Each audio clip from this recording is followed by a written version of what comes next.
Hello, this is Zach from Mudshare, and today we're going to be discussing the topic on how to create a live survey campaign within the Mudshare platform. Using my login credentials, I'm on the home screen here, and I want to start a live survey campaign. So to start this process, we're first going to go into the marketing section, click on survey campaigns.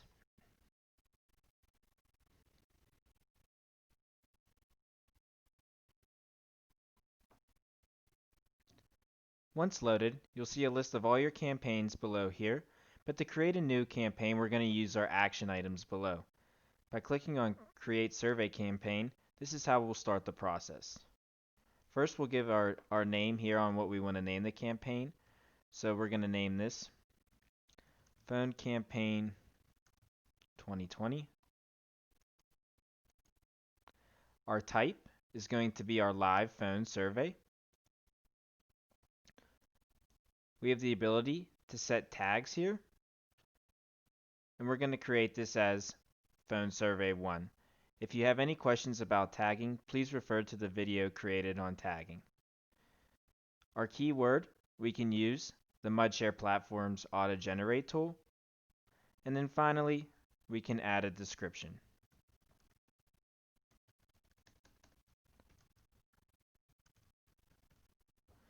Once ready to create the survey, we're going to click Create Survey below.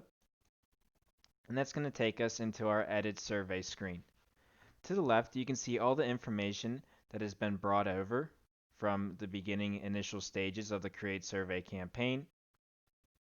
And below is our audio recording. Now this tool gives us the ability to create the message that's going to be left on the user that we're calling's answering machine. We have the ability to upload a recording by clicking Add. What this does is we can click the upload and you can choose the audio recording from your local file.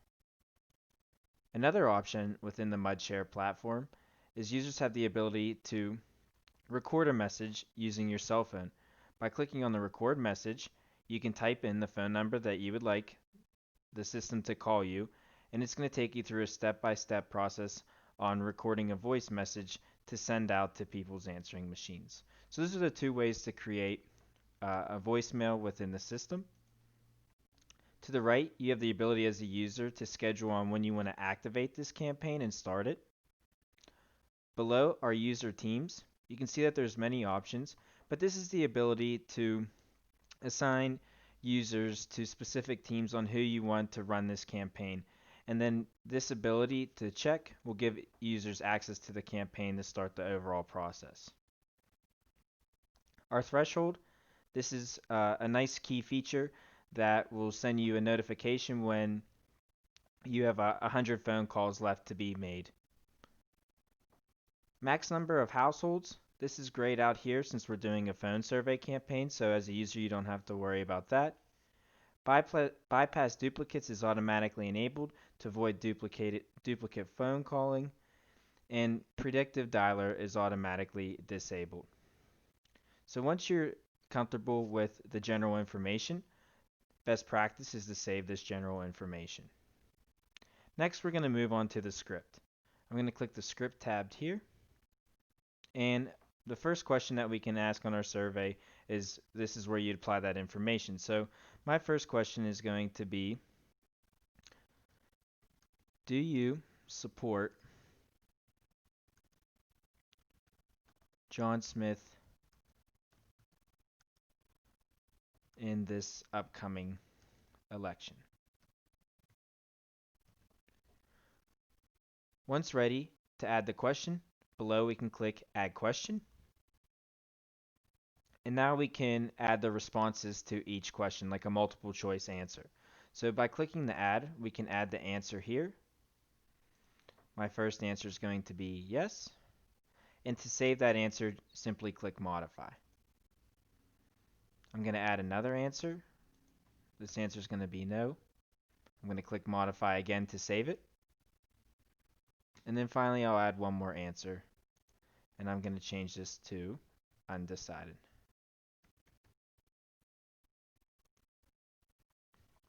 Now with the questions, I have the ability to get granular with even more information. So first, I have the ability, if I wanted to respond to other options, but since this is yes, I'm going to leave that.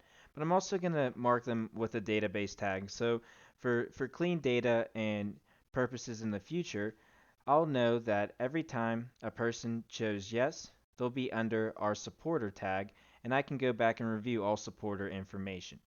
For no, I have the ability to put as any tags here. And if I wanted to create a database tag to add, I can click on the database tag field here, add the tag name and its description. But I'm going to leave no blank. And then finally for undecided, I'm going to categorize this as the undecided tag so that I can track that information. Now I want to add another response to my overall answer. So for my no, I'm going to do jump to outro 1. So every time a user answers no, and outro 1 is another question or a message that populates, and I'm going to add a message that sends it to the user. So for my outro 1, I'm going to put, thanks for taking the time to chat today. This call was paid for by John Smith for Congress.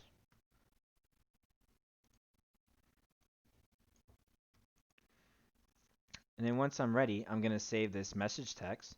So every time a user answers no, they'll receive this message here. And before that, I'm going to double check to make sure I have all spelling correct, and I'm going to click Save Message Text. I'm going to go back to my script, and I'm also going to make my undecided the same and jump to outro 1 so that both receive the same message. I now want to add another question to the survey. So I'm going to add another question, and it's going to be, would you be interested in volunteering? Once ready, I'm going to add that question, and that populates question 2 below. You can see Q1 for question 1, and here are the 3 responses, and here's Q2. I'm going to add 2 responses.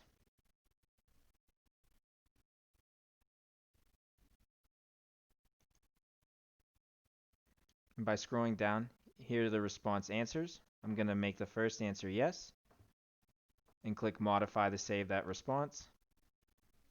And then my second answer is going to be no. And I'm going to modify to save that response. Excuse me. If yes, I'm going to create a database tag, and I'm going to assign it to volunteer to track that information. If no, I'm going to leave my database tag blank, but I want to add a secondary response to both yes and no. So I'm going to do outro 2 and outro 2. And now I'm going to apply the outro 2 response by clicking on the outro 2 up top. And now I can take my outro 2 response here. I'm going to type in below, or if you have the message already pre-populated, you can copy and paste into here. Then once ready, click Save Message. So every time a user answers either yes or no, they'll receive the outro 2 response right after taking the survey. You have the ability to apply an intro. Maybe your introduction is, hello, I hope you're having a nice day. Would you have time to chat about the upcoming election? And you can save that intro response here by clicking Save Message Text. And then finally, it's best practice to go over everything before saving the whole entire survey. So I'm going to click on my outro 2, make sure everything's okay, save message text, outro 1, make sure everything looks okay, save message text. I'll go through my intro, save the message text, double check my script, my questions response, and what I would like to have tagged in the system. And then finally in the general, review the general information, and click Save General Information. Once completed, you can exit out of the survey. You can see that the live phone survey populates, and to activate this survey, we're simply going to click Activate Survey. The system will give you a checks and balance. Click Yes, and the survey is starting. I can view my results by clicking Results, or if I need to abort the survey, I can click Abort. This concludes my video on live phone survey campaigns. If you do have any questions, please feel free to reach out to your MudShare representative and we'll be happy to assist you. Again, just want to thank you for the time to listen, and you have a wonderful day.